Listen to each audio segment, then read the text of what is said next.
class. So, in today's lecture, we are going to see a very different and effective process that is called as a phytoremediation.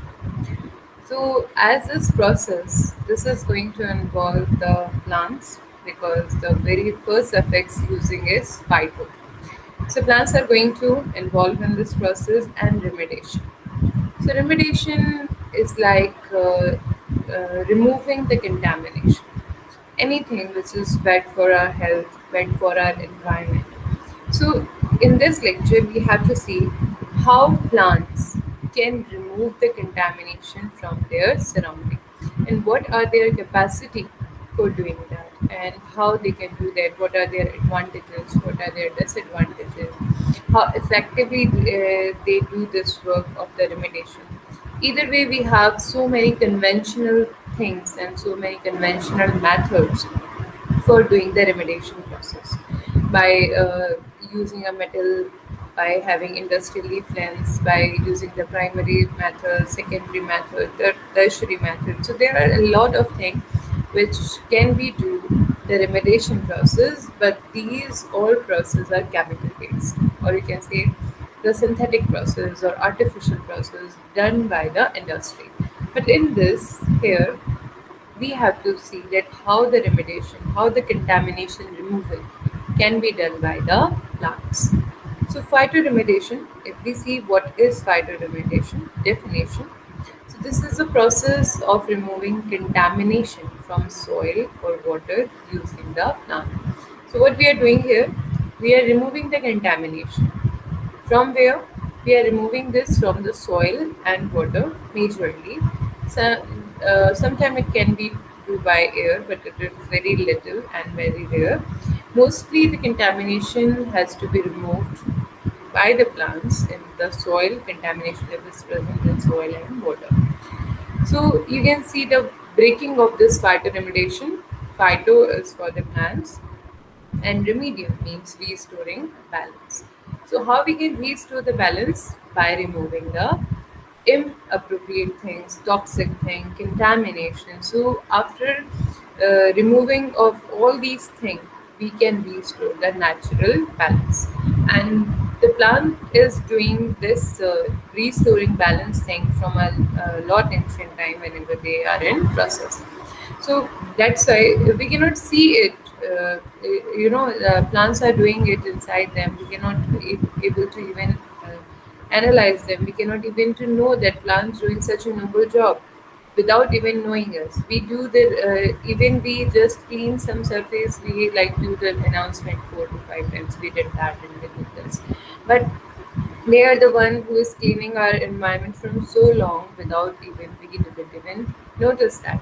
After having so many remediation method, conventional method, cleaning up the environment, now after so many studies on plants, environment, ecology, then we got to know that plant also do the remediation process.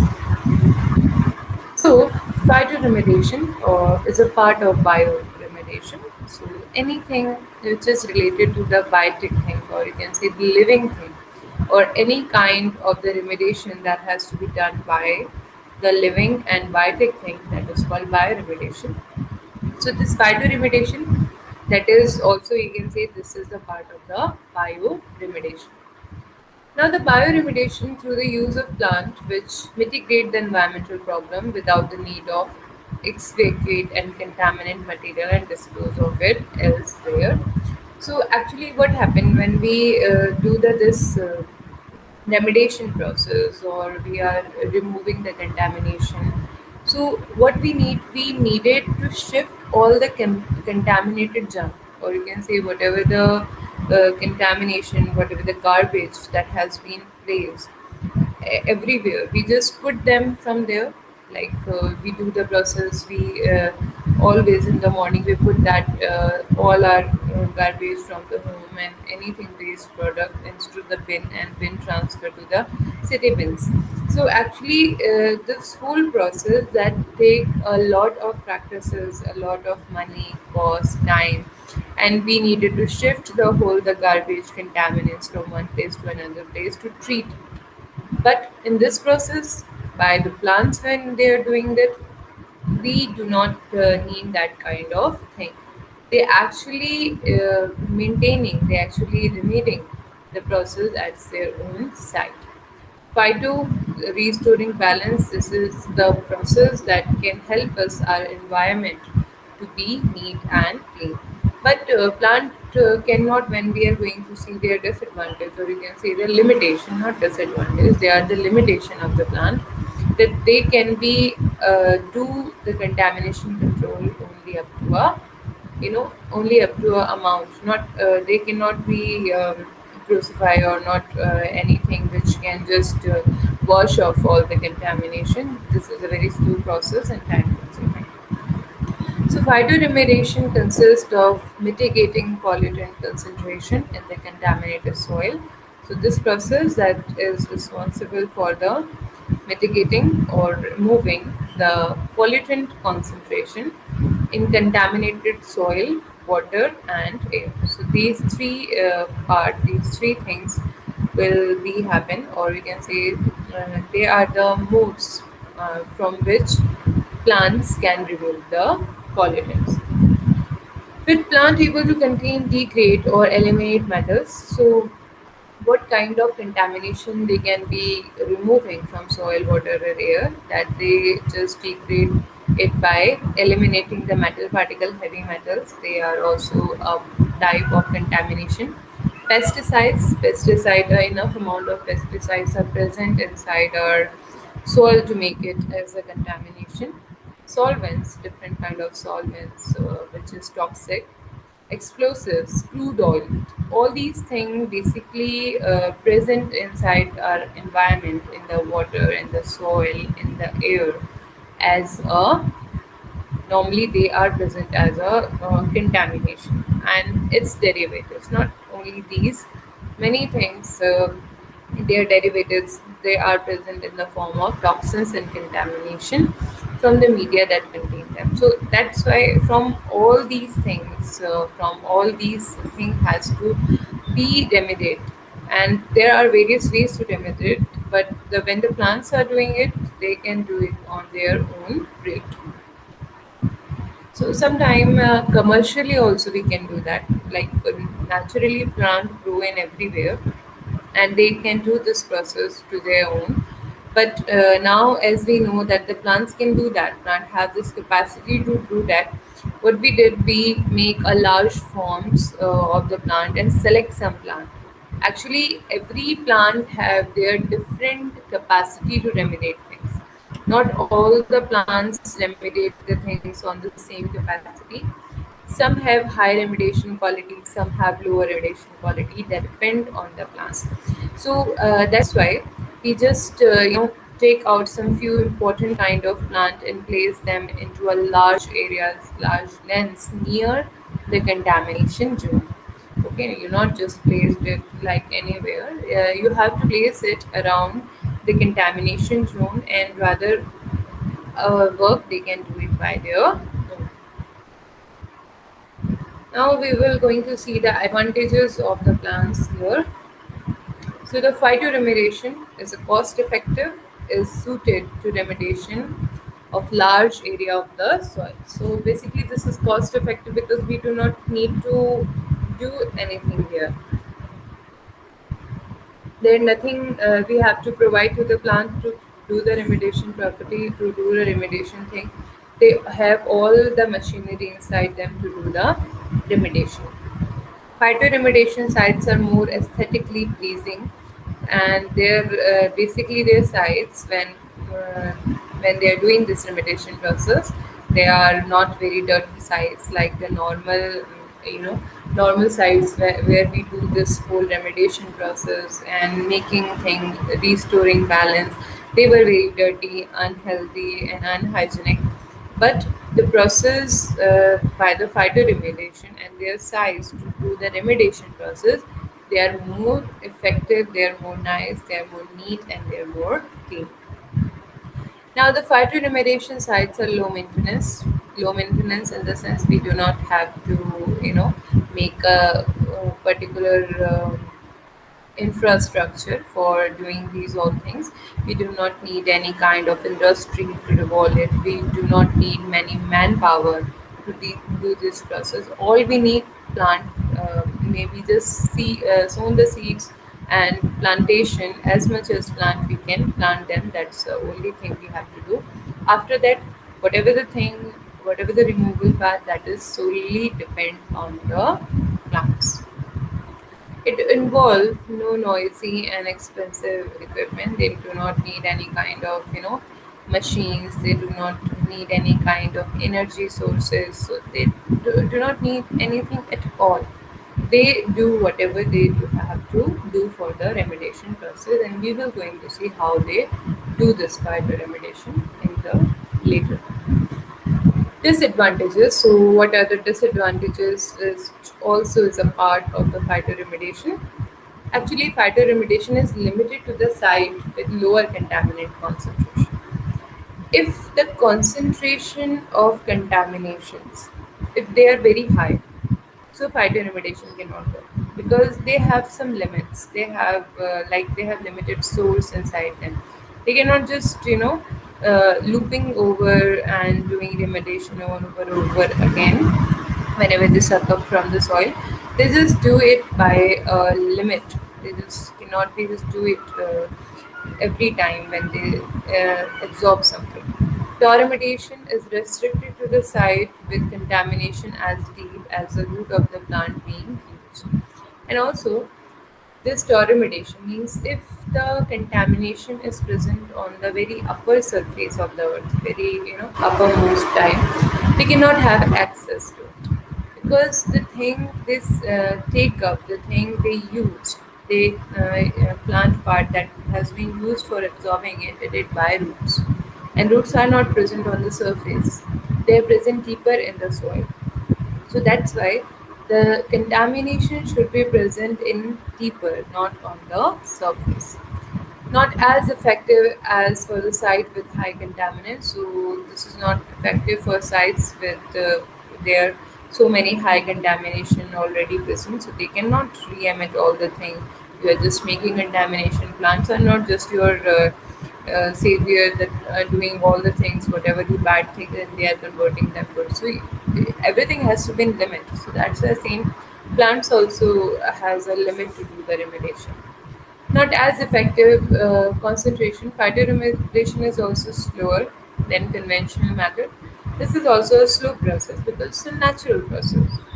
In artificial process, we make thing according to our need. We make the things, we make machine to do the process faster. Why human invented machine? To get their own chores. So whatever the things they do by their own, that was slow process. But by machine, we can get anything, anytime, or in any amount. So that's why those process which is done by the machine, they should be better. I know that, but meantime, when they are doing this, they are taking something from us too, because they just not give. They're not plan. They're just not like plan. Even giving and giving and giving didn't take anything. But yes, machine take us a lot from us, and then they give something to us. So it does not work through the winter also, seasonal activity actually. In the summers, plant have high metabolic activities. So this remediation process that is only can be done when the plant is under the high metabolic rate. In winters, they have a very low metabolic rate, so in that time they cannot do it efficiently. They do it, but that process is very very slow. The food chain could be adversely affected by the degradation of chemicals. This is also a concern that when the plant do remediation process, all what he is doing, he is just breaking those chemicals, just degrading those complex chemical into the simple chemicals. But now, when the plant is doing in a high amount, all the chemicals they are present inside the plant, and when they are going to form the fruit and when they are going to form the seed or anything that we are going to use from them, so that thing or that fruit will going to have a very higher amount of chemicals inside them. or you can say sometimes even contamination, which is not properly restored. So these are the problems that can enter to the food chain. So maybe that simplest form of those chemicals can affect us in a bad way. So the air could be contaminated by the burning of leaves of the limb of the plant containing dangerous chemical. And also, like in winter, people used to burn the woods and leaves and limbs of the plant. So if we are burning and we are burning the leaves and the these all woods of those particular plant who were involved in the phytoremediation by resolving them, so they can be might be doing more air pollution rather than saving it. So this is the most important act of a single phytoremediation. You can see here, like how they can be converting carbon dioxide into the glucose. So this is how plant do in a benefit version, how they do something great from just by a simple pattern. So how does these phytoremediation work? What kind of process will be going to take for making the phytoremediation to work? So this plant roots, the organ which are involved primarily inside the phytoremediation, they are the plant roots. So plant roots take contaminants from the ground into the body of the plant, and the plant root zone is referred to as the rhizosphere. That is where the action occurs. So now this whole process that is going to start from the root when they are going to take contaminants from the ground or from the soil. So the plant root zone, the very initial zone where this all thing began, that is called the rhizosphere, or you can say the area that include the roots. So this action is going to start from that place. Now, the soil support large population of diverse microorganisms. The second thing which are going to help here, they are the microorganisms. So basically, there are large population of different of the microorganism present near the root, and this is due to the chemical exuded by the plant root which provide carbon and energy for the microbial growth. So, whatever the chemical that has been break by the root rhizosphere in the process of remediation, so whatever chemical in the form of like carbon, sulfur, nitrogen, they can be they can be treat or they can be function as a nutrient for the microorganism to take in, and they can increase the microbial growth around the root. So this is the benefit, like how we first process that we are going remitting process, we are breaking them into the smaller complex, and also the microbial growth around the root is increased by those remediation. This combination of plant and microorganism appears to increase the biodegradation of compound. And when single thing cannot work very efficiently, but when they work in group, the unity take in the more work to be done. Or you can say in a when we are in a united version, we can do the impossible to the possible. So same here. So the combination of this plant and microorganism, they basically increase the biodegradation of the compounds, or you can say the toxins or hard material. So now this graph shows a typical process diagram of phytoremediation. Now this is a water, simple well water take from the contaminated soil, oxygen, and sample water. This is rainfall water, carbon dioxide, plants, sunlight. So basically, these what all these are doing, they are doing the phytoremediation component. They are the phytoremediation component, which is going to help the plant to reduce or to change the complex thing into the simplest thing. Now, the things which we have to see in here, heavy metals. Sometimes these heavy metals they are present inside the soil, and what these heavy metals are actually doing here, like the arsenic, cadmium, lead, aluminium, beryllium, copper, iron, mercury, nickel. So these persist in the soil and toxic to the animal even in the small quantity.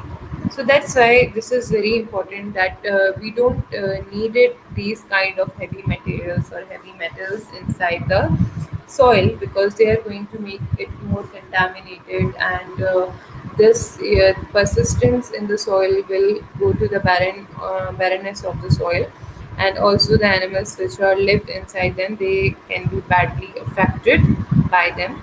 So these type of heavy metal, they should be remedied out, and mostly the plant, they are responsible for the remediating these kind of heavy metal, arsenic, cadmium, lead, and they can be just remedied by the whole process of phytoremediation. Now these are some steps, or you can see these are the several processes which come under the phytoremediation process.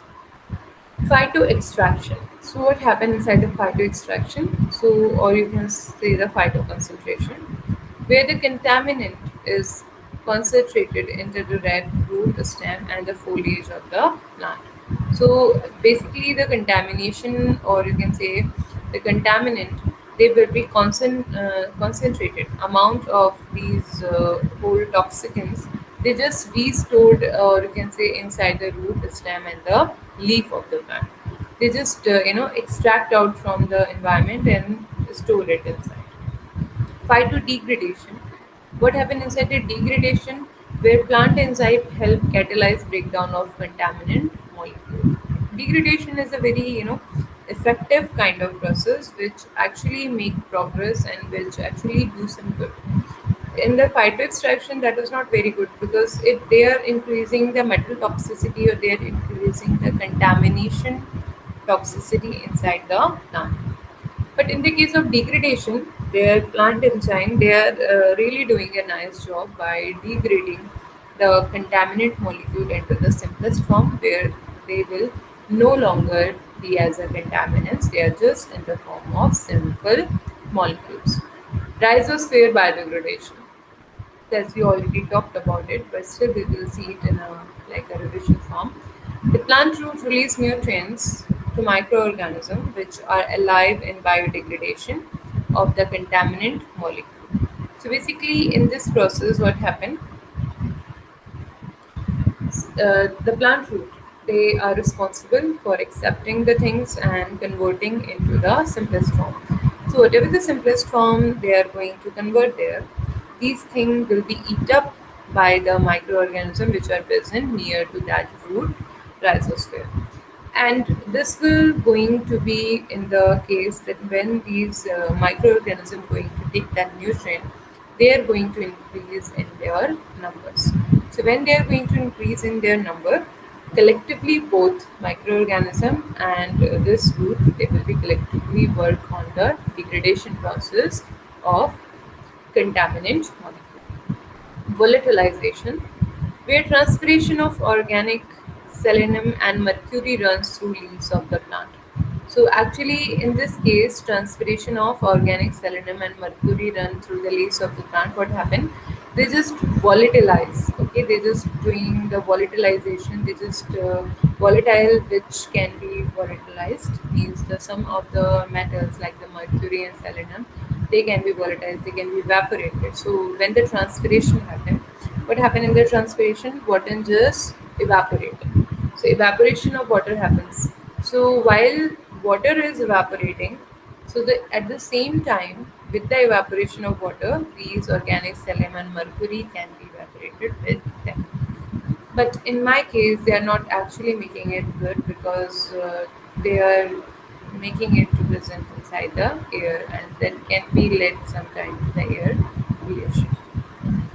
Stabilization, where the plant convert the contaminant into a form which is not bioavailable, or the plant prevent the spreading of contaminant plume. So stabilization means it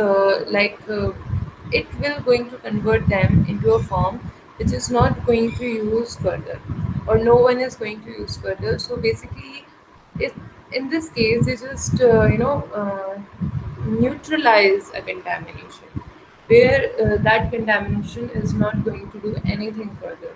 Neither they are going to do anything good, but also they are not going to do anything bad there. So this is a meanwhile condition when nothing good, nothing bad, just a balanced form, just a stabilized version. You can see the diagram how every part of the plant, focus on the factors, focus on the remediation process of what we just studied here. Like first, the phytostabilization and first phytostimulation. These are, designed for the plant roots. Phytovolatilization and phytoextraction. Phytovolatilization because leaves are responsible for the evaporation process, so that's why they are going to do the phytovolatilization. And phytodegradation in mostly happen inside the leaves and internodal portion. Phytoextraction also, when they're going to submit it, they will be inside the leaves. Most of the remitting problem that can be just done into the two portion, root and the leaf. Leaf and the root, they are the two major categories which are responsible for doing the phytoremediation in a different aspects. So plant used to decontaminate soil must do one or more of the following, like the take up contaminant from soil particle and or soil liquid into their roots, bind the contaminant into their root tissue physically or chemically, transport the contaminant from their roots into the growing shoots, prevent or inhibit the contaminant from leaching out to the soil. So this is how plant, decontaminate the soil. Okay, basically contamination was present in the soil, and now plant, what is plant doing? Is taking out all the contamination in it. And how they are going to take it? They take it from the soil or liquid into their roots, soil liquid, and then they just physically transfer it into the tissue by the diffusion process, physically or chemically, but whatever they wanted to do with it, what kind of remediation process they wanted to try, they do that. Transport the contaminant from their roots into the growing shoots, and they will be transporting that particular contaminant from their roots to into the growing shoots. So the shoot which has been growing, meristematic growth take place throughout the life of the plant. It depends that sometimes the rate of meristematic zone is high, sometimes the rate of meristematic zone is low, but every time meristematic activities happens inside the plant body. So whenever the new cells are developing, the more cells are developing, so some of the contamination part is going to restore in these parts of the cell. So in this way, they prevent or inhibit the contaminant from leaching out the soil. So in this way, they can, you can say, they just you know lowering the number of contamination inside the soil. Type of vegetation used. So, what kind of plant that are mostly used as a biodegradation plant, or how? Because not every plant have the same efficiency or same variability for the biodegradation, because not everything have same remediation properties. So there are some plant or there are some algas also which are very responsible for the remediation process. Like I will take you for one. Alfalfa, that is very important. Even commercially we use the self-help and hybrid poplar trees. These two we can make especially for the phytoremediation process, because as we are very higher in the research, like the genetically modified plants. So genetically modified plants, we can be modifying them to make more remediating, more phytoremediation to do by them. So the more phytoremediation can be done by or can be obtained by doing the changes in their genetic material. So their genes, they will be coded according to the function for the phytoremediation. So that's why on these purpose we can make the genetically modified plants which are responsible just majorly just for remediation process. Also the blue-green alga, these are the algas, arrowroot, Sudan grass, ryegrass, duckweeds, Bermuda grass, mostly grasses, because grasses are really very attached to the soil, and they are quantity wise they are a lot in numbers, so that's why they do this process more often as comparison to the normal trees, because normal trees are not in that much number as in the these duckweed, Bermuda grasses, alpine bluegrass, yellow or white water lilies. These yellow or white water lilies, they are mostly responsible for the remediating, or you can say for removing the contamination from the water, because they are present inside the water, so that's why this is their sole duty to remit out, or you know uh, lower the number of contamination from water.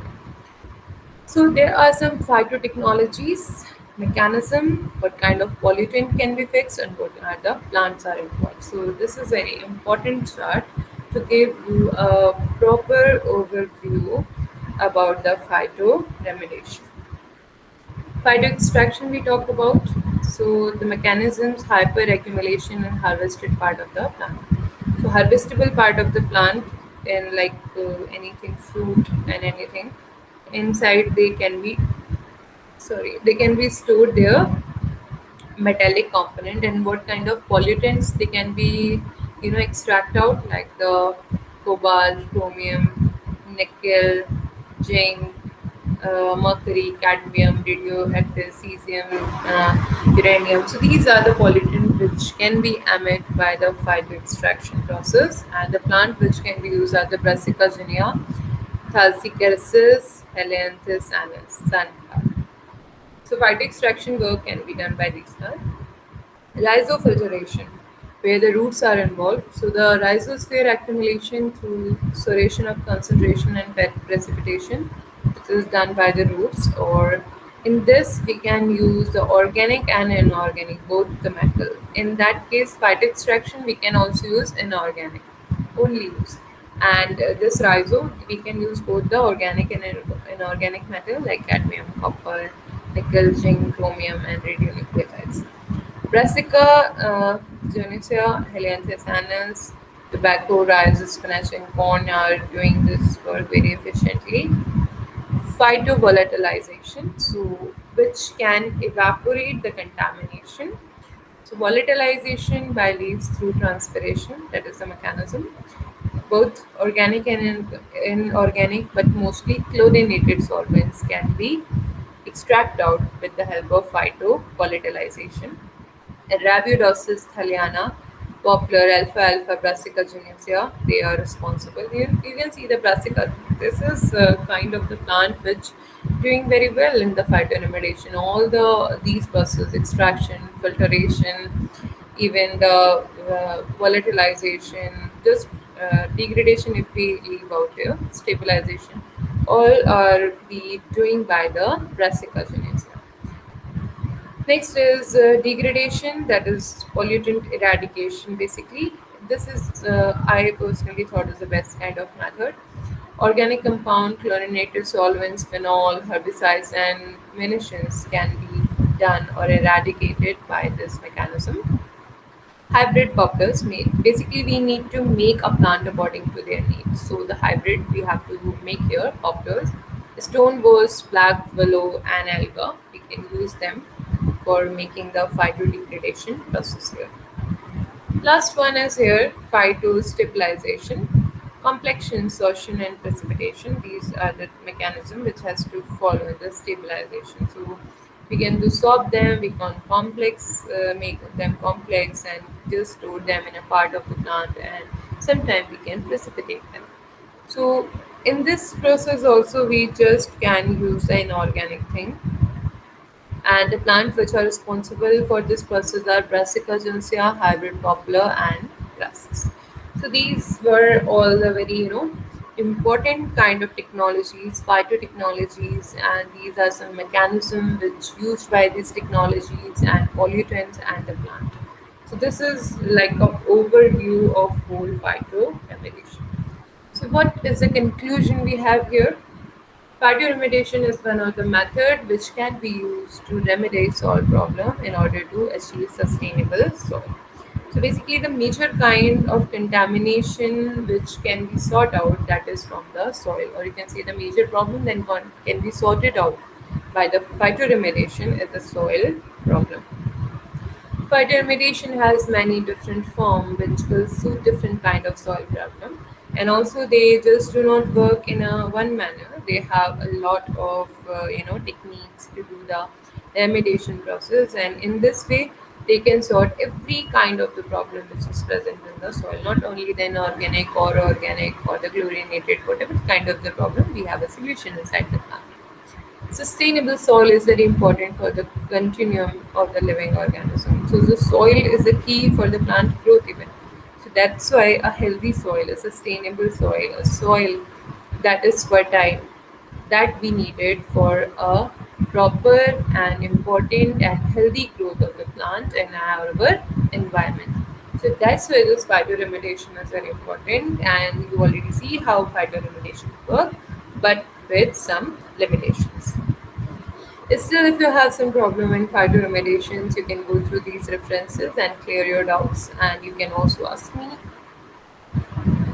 So that's all for today. If you can have any problem, just ask. Okay.